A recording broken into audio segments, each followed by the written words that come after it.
Hi everyone, কেমন আছো তোমরা সবাই? আমরা বিন্দাস আছি। প্রায় এক সপ্তাহ পর আজ আবার তোমাদের সামনে ভিডিও আসছে। কেন দিতে পারিনি এতদিন ভিডিও? আজকের ভিডিওতে পুরোটাই তোমাদের সাথে শেয়ার করব।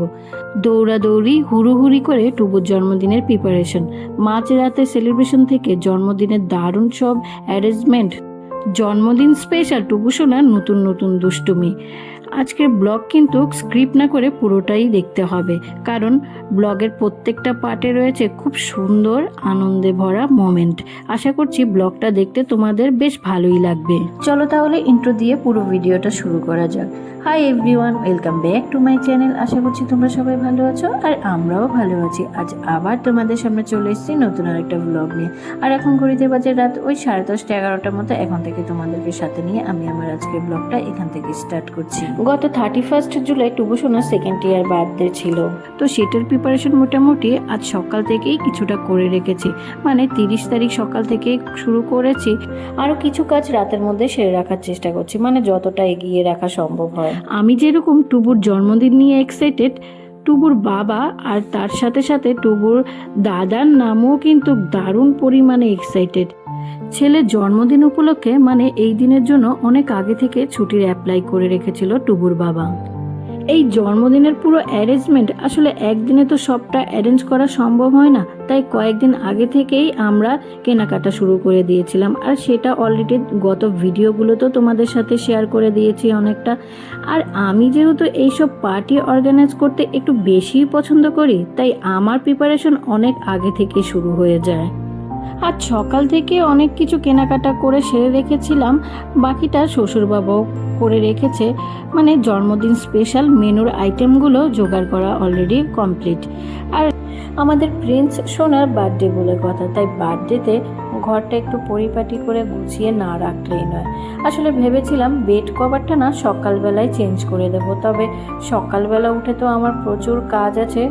সকালে উঠে আমার আবার হুড়োহুড়ি ছোটোছুটি করে কাজগুলো কমপ্লিট করে নিতে হবে। আর তাছাড়া টুবু সোনাও ঘুমিয়ে থাকবে, তাই ভাবলাম রাত্রেবেলায় বেড কভারটা চেঞ্জ করে দিই। ওমা, আমি বেড কভার চেঞ্জ করতে না করতেই বাপ ছেলে এসে বিছানায় শুয়ে আবার টুবু সোনাই টেডিটাকে নিয়ে যে কি তাণ্ডব শুরু করে দিয়েছে। আবার তার সাথে সাথে টুবু বাবুর রাত্রেবেলা থেকেই যে বার্থডে সেলিব্রেশনের আনন্দটা বুঝে গেছে, সেটা নিশ্চয়ই তোমরা অলরেডি ওকে দেখে বুঝতেই পারছো। মাম্মামের পেছন ছোটাছুটি দৌড়াদৌড়ি করে টেডিটাকে নিয়ে বেশ কিছুক্ষণ খেলাধুলো হয়েছে। মাম্মাম যেই এই ঘরে এসছে, সেও মাম্মামের পেছন পেছনে এসে আবারও হাজির। আসলে বলেছিলাম না রাত্রেবেলায় কিছু কাজ সেরে রাখবো। ওই জন্মদিনের দিন টুবুকে যে বাসনগুলোতে আমি খাবারগুলো সাজিয়ে ওর সামনে দেই, সেই বাসনগুলো বার করে নিচ্ছিলাম। পিতলের বা কাঁসার এই বাসনগুলো যেগুলো দেখছো, এগুলো না ওর অন্নপ্রাশনে পাওয়া। কিছু মামা বাড়ি থেকে দিয়েছে, আবার কিছু গিফটে পেয়েছে।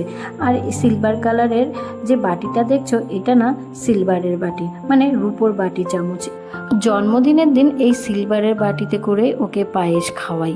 তো আরও অনেক বাসন আছে, তবে সব বাসন আমি এঁঠো করে নিই, মানে পুজোর জন্য কিছু আলাদা করে রেখে দিয়েছি। আর এ কটা বাসন আমি আলাদা করে রেখেছি ওর জন্মদিনে ওকে খাবার সাজিয়ে দেওয়ার জন্য। পিতল বা কাঁসার এই বাসনগুলো না ব্যবহার করার পর যে কোনো টক জাতীয় লেবু বা ভিনেগার বা তেঁতুল দিয়ে মেজে যদি পেপার দিয়ে মুড়ে রাখা হয় না, বাসনগুলো না খুব চকচকে থাকে, একটুও ডিসকালার হয় না বা কালো দাগ পড়ে না। আর ওই সিলভারের বাসনটা এমনি ধুয়ে কাগজে মুড়ে রেখে আমরা সাধারণত এই পিতলের বাসনে করে ঠাকুর পুজো করি। তো টুবু না এই বাসনগুলো দেখে ভাবছে যে ঠাকুরের বাসন। ও না নিজে থেকে পুজো করছে, আবার প্রণাম করছে। সে যে কী আনন্দ পেয়েছে সেটা বলার মতো না। বাসন নিয়ে বেশ কিছু সময় এঙ্গেজ ছিল। ওকে না একটু পরিপাটি করে গুছিয়ে দিয়ে ওই 10 টাকা দামের একটা কেক হাতে ধরিয়ে দিয়ে খাটে বসিয়ে দিয়েছিলাম। যেই 12টা বেজেছে,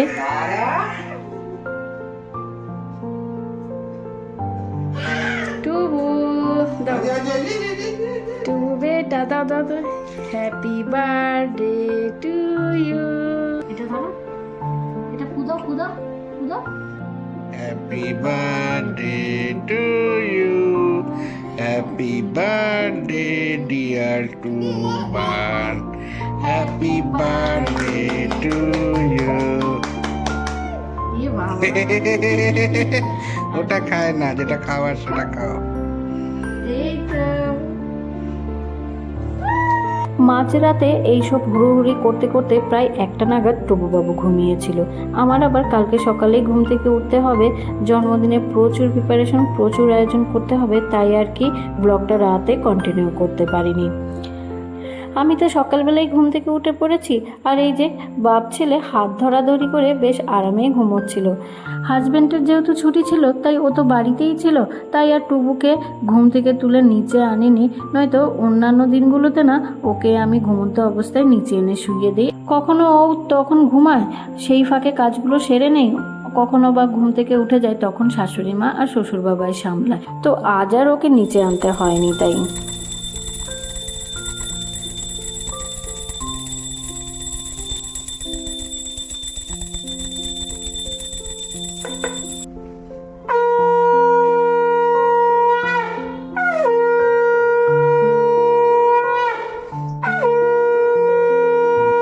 ঘুম থেকে উঠে স্নান সেরে আগেই পুজো দিয়ে নিয়েছি।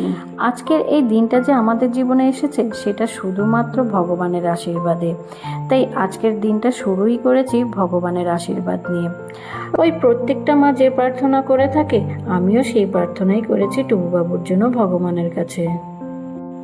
জানো তো, ছেলেটা না দুধের কোনো খাবারে খুব ভালোভাবে বা ভালোবেসে খেতে চায় না, তবুও আজকে যেহেতু ওর জন্মদিন তাই পায়েসটা না করলেই নয়। ঠাকুরঘর থেকে এসে সকলে একসাথে বসে চা বিস্কুট খেয়ে নিয়েছিলাম, দেন আমি চলে এসেছি কিচেনে। ওর জন্য পায়েস বসিয়ে দিয়েছি, অন্যদিকে ডালটাও বসিয়ে দিয়েছি, আর সব ভাজাগুলো কেটে রেখেছি। এর মধ্যেই আমাদের বার্থডে বয় কিন্তু ঘুম থেকে উঠে পড়েছে। বাবা আর হাজব্যান্ডকে ব্রেকফাস্ট খেতে দিয়ে দিয়েছি। টুবুবাবু বার্থডের দিন সকাল থেকেই কিন্তু নতুন ড্রেস পরা শুরু করে দিয়েছে। সে আবার ঘুম থেকে উঠে বায়না শুরু করে দিয়েছে বেরিয়ে যাবে, তাই নতুন ড্রেস নতুন জুতো পরে একদম রেডি। গুড মর্নিং বাবা। আচ্ছা আচ্ছা, আমরা বেরো যাবো তো, ঠিক আছে। দেখো, আজ তো বাচ্চাটার জন্মদিন, তাই আজকে ওর মতোই একটু চলার চেষ্টা করছি, নয়তো অন্যান্য দিনগুলোতে ও বায়না করলেও আমি ওর মতো চলি না, আমার মতোই ওকে চালাই। টুবুকে জোর করে একটু পায়েস খাইয়ে দিয়েছিলাম, তবে খুব একটা জোরাজোরি করিনি আজকে আর ওর সাথে। কিছুক্ষণ পর টুবু আবারও ঘুমিয়ে পড়েছিল, দেন ওকে শুইয়ে আমি চলে এসেছি কিচেনে। তবে কিচেনে আসার আগে না ব্রেকফাস্ট সেরে নিয়েছিলাম আমি আর মা। আজকে ব্রেকফাস্টে আমাদের হয়েছিল কচুরি, তার সাথে ছিল আলুর তরকারি।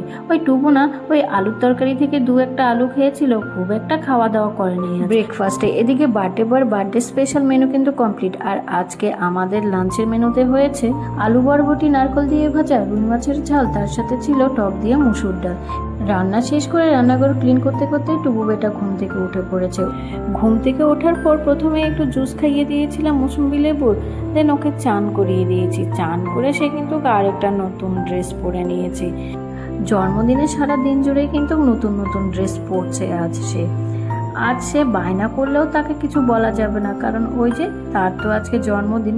ছোটবেলায় না মাও ঠিক এমনভাবেই বলতো, আজ কিন্তু জন্মদিন, এমন কোনো কাজ করবি না যে তোকে বকাঝকা করতে হয়। আর আমিও কম বদমাশ ছিলাম না, আমিও ঠিক সেই সুযোগটাই নিতাম। টুকু যত বড়ই হয়ে যাক না কেন, ওর জন্মদিনে আমি কিছু নিয়ম সবসময় একইভাবেই পালন করার চেষ্টা করব।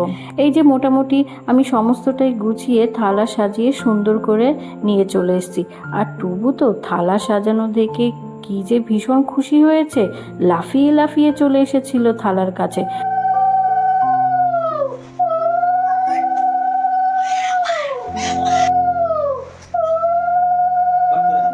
যেন কতটাই না খাবে, কিছুই তো খাবে না। ওই আসলে এই যে সুন্দর করে সাজানো জিনিসগুলোতে কি কি আছে সেটাই দেখার জন্য ব্যস্ত ছিল সে।